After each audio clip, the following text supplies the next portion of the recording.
اعوذ باللہ من الشیطان الرجیم، بسم اللہ الرحمن الرحیم۔ میرا تعلق ضلع مانسہرہ ہزارہ کے گاؤں تربوڑی سے ہے، جو کوئی بھنگڑا کے دامن میں واقع ہے۔ یوں ہمارا علاقہ بہت زرخیز سرسبز ہے، وہاں زندگی کے اچھے دن گزارے ہیں۔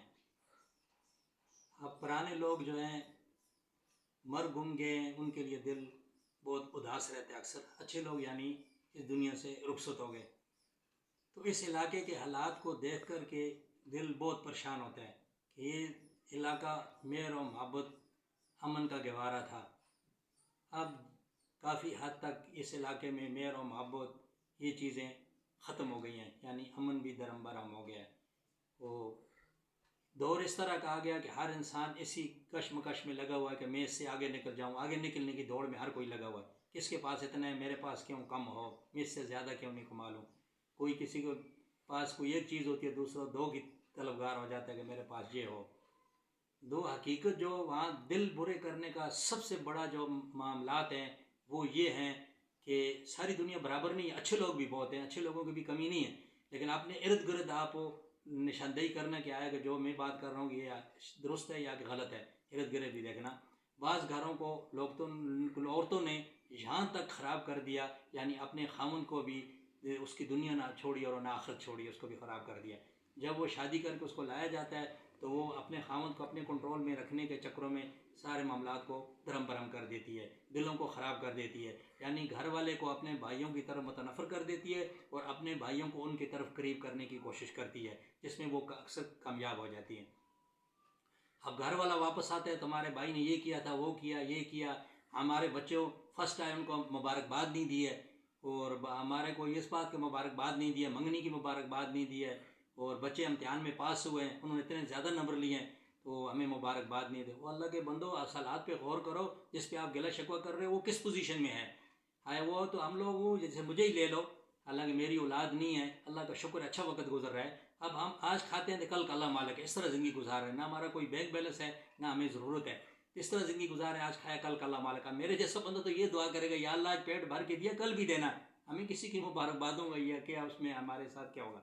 تو اس وجہ سے کر کے اس نے کبھی یہ نہیں سوچا۔ عورت کو یہ سوچنا چاہیے کہ جس کے گھر میں رہتی ہوں، جس طرح مجھے اپنے بھائی اچھے لگتے ہیں اس طرح میرے گھر والے کو بھی اپنے بہن بھائی اچھے لگتے ہیں، یہ کبھی کسی نے بھی نہیں سوچا ہے۔ یعنی ہماری تنولی زبان میں بولتے ہیں کارالی دے پرا اندری اور کارالی دے پرا بارے، یعنی جنے دے پرا بارے تے کارالی دے پرا اندرے، یہ ہماری مثال ہے۔ یعنی کون کیا کہ یعنی جو گھر والے اس کے بھائی باہر کے ہیں اور جو بیوی ہے اس کے بھائی اندر کے ہیں، حالانکہ اللہ کا جو قانون ہے اس میں وارث جو ہے اس کے بھائی ہیں۔ حالانکہ اکثر لوگوں کو دیکھا ہے میں نے، جب ان کے بھائی وفات پا جاتے ہیں تو ان کا مال اسباب جتنا بھی ہے وہ بہن اس کی بیوی جو ہے اپنے بھائی بہن بھائیوں کو دے دیتی ہے، ان کو بانٹ دیتی ہے، یہ غلط ہے، ایسا نہیں ہونا چاہیے۔ حالانکہ عورت جو ہے خاوند کی اجازت کے بغیر 1 روپے خراج نہیں کر سکتی ہے، اس کو اتنے اختیار اللہ نے دیا ہے، میں نے نہیں، اللہ نہیں دے رہا ہے، رسول نہیں دے رہا ہے کہ بھائی اس کا اختیارات نہیں ہے کہ خاوند کی اجازت کے بغیر 1 روپیہ بھی اس کا خرچ کرے یا کسی کو خراج دے دے، خراج نہیں دے سکتی اور خرچ کیا۔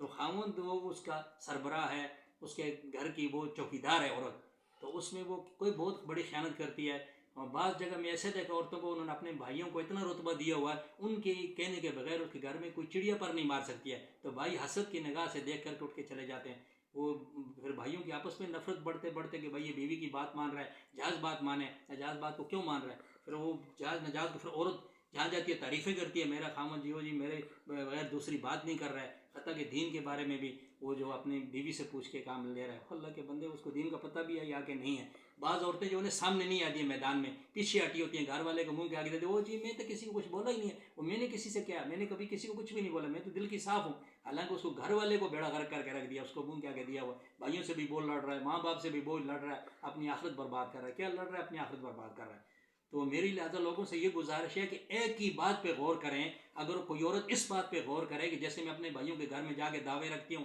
کپڑے اٹھا لیتی ہوں، یہ وہ اپنا اس سے دعوے رکھنا، مجھے بھائی یہ دے دے وہ دے دے، تو جو تمہارے گھر میں گھر والی کی بہنیں آتی ہیں ان کا بھی یہی دعویٰ ہے، ان کو کیوں نہیں ماننے دے رہی ہیں؟ ان کا منہ چاڑ کے بیٹھ جاتی ہیں اور وہ بیچاری واپس چلی جاتی ہیں، کیوں کیا ہوا؟ وہ جی اس کا منہ چڑھا ہوا تھا تو بس میں واپس آ گئی۔ ہاں اس کا منہ چڑھا ہوا تھا، میرا دل تو کرتا تھا میں اپنے بھائی کے پاس رات رہوں، تو میرے بھائی نے بھی منہ پھیر لیا، بھائی بھی باہر نکل کے چلا گیا، بولے میں کسی کام سے جا رہا ہوں، تو وہ بیچاری پھر کہاں بیٹھے گی، کہاں رکے گی؟ تو بات کرنے کا میرا اس بات کا یہ مقصد ہے، اگر ہر آدمی یہ غور کرے کہ اس کے بھی یہی رشتے ہیں، اگر اس طرح میرے ساتھ کوئی کرے تو پھر میرا کیا عاشر ہوگا، پھر میرے دل پہ کیا گزرے گی، تو یقین مانے کبھی بھی دل برے نہیں ہوں گے۔ ایک دوسرے کے اگر چگلیاں لگانے یہ بہت برا کام ہے،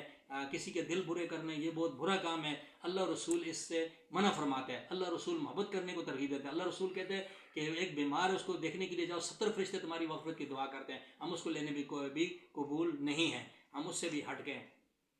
ہمارا ایک ہی رٹا لگا، اس نے نہیں دیکھا میں کیوں دیکھوں، ٹھیک ٹھاک پڑھے لکھے ہمارے دو رشتے دار تھے، فوت ہو گیا، ایک زندہ موجود ہے، اربوں پتی ہے، وہ کہہ رہا ہے ہمارے ساتھ جس نے کیا ہم اس کے ساتھ کریں گے، جس نے ہمارے ساتھ نہیں کیا تو ہم اس کے ساتھ کیوں کریں۔ تو نبی کیا کہہ رہے کہ جو تمہارے ساتھ نہیں کر رہے اس کے ساتھ کرو، جو تمہیں محروم کر رہے ہیں اسے دو۔ نبی کہہ رہے کہ بھائی تم اس کے ساتھ جو کٹ رہے اس سے جڑو، نبی یہ کہہ رہا ہے۔ اب نبی کی بات مانے اس آدمی کی بات مانے، اسی وجہ سے کر کے جو آدمی اپنے آپ کو زیادہ تیز طرح سمجھتا ہے نا، وہ حق کو تسلیم کرنے پہ تیار نہیں ہوتا ہے۔ ان کے پاس کہ اسکولی تعلیم ہو گئی تو وہ جی ہم بڑے پڑھے لکھے ہیں، ایسا نہیں ہوتا ہے، ایسا نہیں ہوتا ہے۔ نبی کی بات کو سامنے لے کے آؤ کہ نبی نے یہ فرمایا، ہم نے نبی کا کہنا ماننا ہے، اللہ کا کہنا ماننا ہے، اللہ کے قرآن پہ جو احکامات ہیں ہم نے ان پہ عمل کرنا ہے۔ ذرا اپنے ارد گرد آپ دیکھیں ہم کتنے اس پہ عمل کر رہے ہیں، جس کو دیکھو تو وہ دوسرے کے اوپر تنقید کر رہا ہے۔ اسلام میں تنقید نہیں، اصلاح ہے، دوسرے کو سمجھاؤ بھائی تاکہ اس کی اصلاح ہو جائے، اس کی آخرت اچھی ہو جائے۔ میں اپنے آپ کو بھی کہتا رہتا ہوں، ہر وقت میں اصلاح کی کوشش کرتا رہتا ہوں، میں وہی بات دوسروں کو کہتا ہوں جس پہ میں خود عمل کرنے کی کوشش کرتا ہوں۔ تو اللہ کا شکر ہے میں کبھی اپنے بھائیوں سے، میرا ایک حادثہ ہوا، میرے یہ جبڑے ٹوٹ گئے تھے،